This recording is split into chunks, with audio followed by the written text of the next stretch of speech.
Letakkanlah cinta pada tempatnya, jangan mengarasi cinta tapi fakta kada mendukung.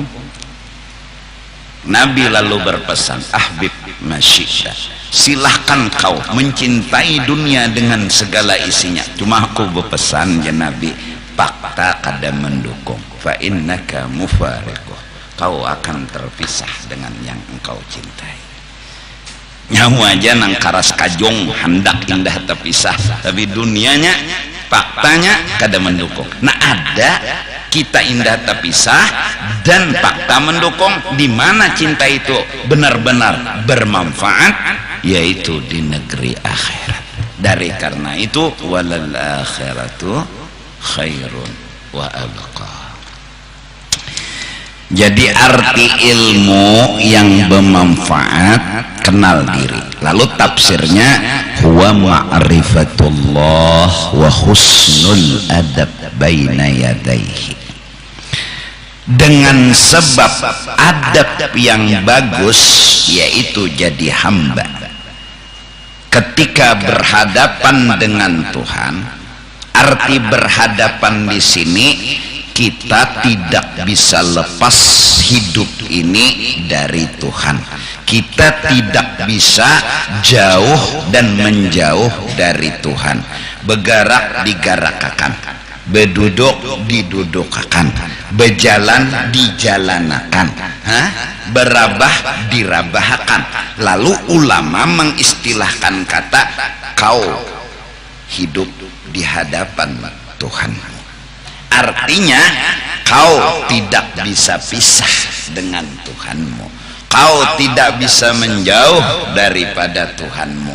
Kau bergerak digerakkan, kau berdiam didiamkan, kau berjalan dijalankan. Nah, karena Allah dekat, lalu diumpamakan kalimat Arab baina yadaihi, tinggal orang yang ada di hadapan kita, yang kada jauh dari kita, menggauli, menemani, kada memisahi kita. Apa yang kita bawa? Adab, akhlak. Apa akhlak yang harus kita perankan? Duduklah di kehambaan. Orang yang duduk di kehambaan, Allah suka dan senang. Marah besar Allah ketika orang hendak jadi Tuhan. Loco juga munnya alim mengaku alim lah, mun sugih mengaku sugih. Lalu model hendak jadi Tuhan tah, anu cukup sikong jegen Fir'aun. Yang tertulis ceritanya dalam Al-Quran, ana rabbukumul a'la, aku Tuhan kalian, aku punya segala-galanya. Ini nih mengakui, memandang, merasa si ampun diri nang baisi kelebihan. Tapi Fir'aun tuh suah dielangi iblis. Belang iblis ngetok lawangnya. Siapa di luar? Dia Fir'aun. Maka situ Tuhan. Mun situ Tuhan, tahu nang di luar. Kalah sepatok sudah. Bukainya oleh Fir'aun lawang masuk. Penyenyaman sok berdapat bahari itulah. Antara makhluk lawan anu nih. Luluk Fir'aun. Apa kabar nih? Kada undani kada habis pikir jadi iblis. Napa? Undanya tahu kalau undani nah nakal, melawan Tuhan. Sampai hari ini nah kada pernah berpikir nak jadi Tuhan. Nyo tahu kesah undani nak kada habis pikir, kada kakaruan guling, kada kakaruan makan. Nyawa unda dapat kabar di WA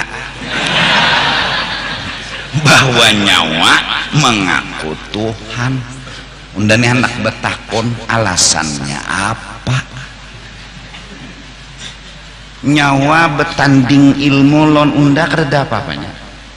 Kita betanding kepahlawanan, ayo kumpulkan je iblis seluruh kerajaan nyawa nang ahli-ahlinya.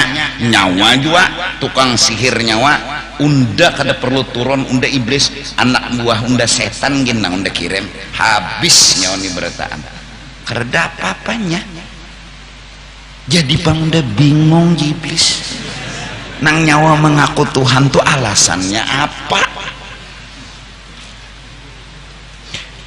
Berpikir Fir'aun asa bujur aja Fir'aun mbak, logikanya kada masuk. Lalu mengaku Tuhan alasan dedak, sudah mulai bimbang antara membujurakan lawan kada, lalu minta pendapat lawan penasehat Haman. Nah, Haman, wahai Tuan Raja, ada apa? Aku bingung.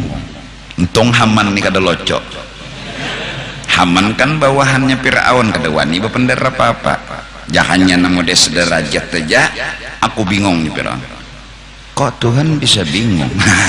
Jahannya Haman nih locok nah. Nih orang berdiam aja. Dia ada apa? Ini nah mujur jua kawan dan nih mengaku jadi Tuhan nih nah. Ya ndak hendak baampeh ngaku jadi Tuhan karena unda lawan iblis ya kada ada apa-apanya. Amon pian baampeh gengsi pian.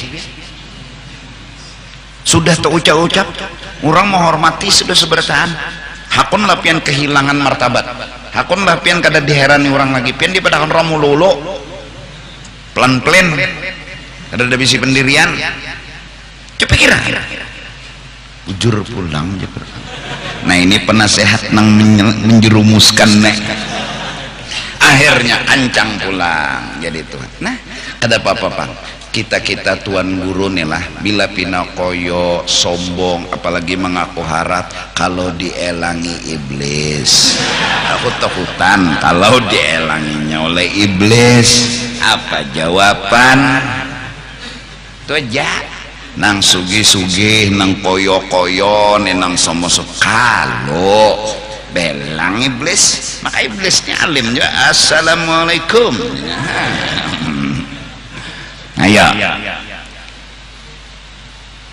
nyawa mengaku sugih suahkan jejak surga aja iblis suah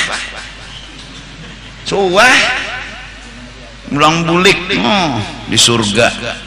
Zaman nang hatan imbah kada mau sujud benar diusir dari surga, itu pun masih sawat masuk menyelinap lewat ular bermasuk ke dalam parut ular karena ular masih keluar masuk bebas. Nyawa bisa apa gerang iblis ngaku sugih unda suah di surga bahkan nang alim-alim nang koyo-koyo seberapa kealiman nyawa dosen koyo unda jer iblis tahulah unda dosennya para malaikat tuh murid unda asalnya di langit pertama unda maajar, di langit kedua unda maajar. Iblis pernah jadi guru cumanya kada suah mengaji Nur Muhammad itu iblis tuh kada mengaji sabab, kada mengaji rahasia. Jakanya mengaji rahasia di dalam diri Nabi Adam ada sir, ada kelebihan yang Allah kasih yang harus dihargai. Kelebihan masing-masing ada, maka karena itu orang yang beriman, orang yang menghargai orang lain. Karena di awak orang lain ini ada sir yang diberi oleh Allah dengan kelebihan masing-masing. Jangan kau hina siapapun, apalagi orang itu Islam, karena sesungguhnya martabat orang Islam lebih tinggi daripada martabat Baitullah. Baitullah nggak boleh dihina dan direndahkan, apalagi orang Islam. Orang Islam yang maksiat, ya Allah, apakah kami perlu hinakan? Jangan kau hinakan. Yang kau ucapkan hanya salahkan, tapi belum tentu mereka hina dari diri. Mereka memang salah, tapi belum tentu mereka hina dari kita. Loh, bisa jadi kita yang lebih hina dari